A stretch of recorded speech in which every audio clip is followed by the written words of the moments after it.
In the 1000s and 1100s, Europe's economic foundation changed. Two changes included the revival of trade and the growth of towns and cities.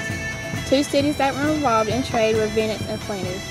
Venice eventually developed a fleet of trading ships, and by the 900s, Venice had become a major trading center. Flanders' main profit was the high-quality woolen cloth. To encourage trade between Flanders and Italy, the Counts of Champagne in northern France had a series of trade fairs. 6 trade fairs were held every year in the chief towns. At the fairs, merchants bought furs, woolen cloth, tin, hemp, and honey of northern Europe and exchanged them for cloth and swords of northern Italy and the silks, sugar, and spices of the east.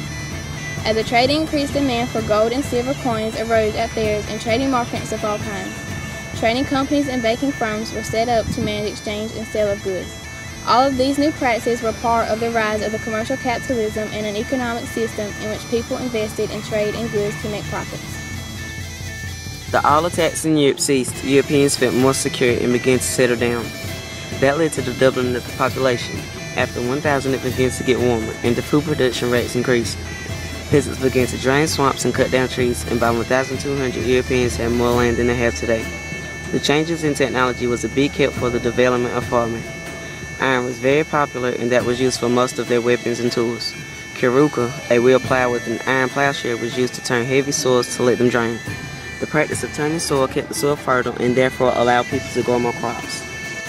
The seasons were a big factor on how the peasants and serfs were able to work.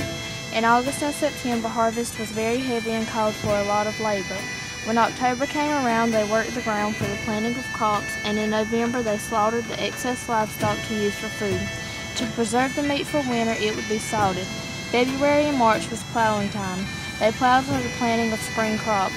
Serfs worked every season and all the time, while peasants had breaks thanks to the holidays. The 3 greatest feasts celebrated were Christmas, Easter, and the Pentecost.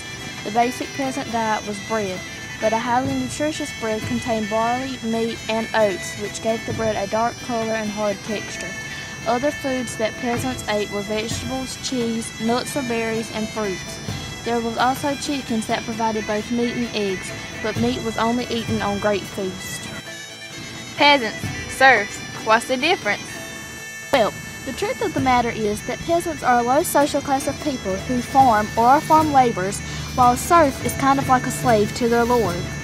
Can you please go into detail? First, peasants were required to pay a tithe, which equals 1/10 to the local village churches. They had a very simple lifestyle and very little privacy.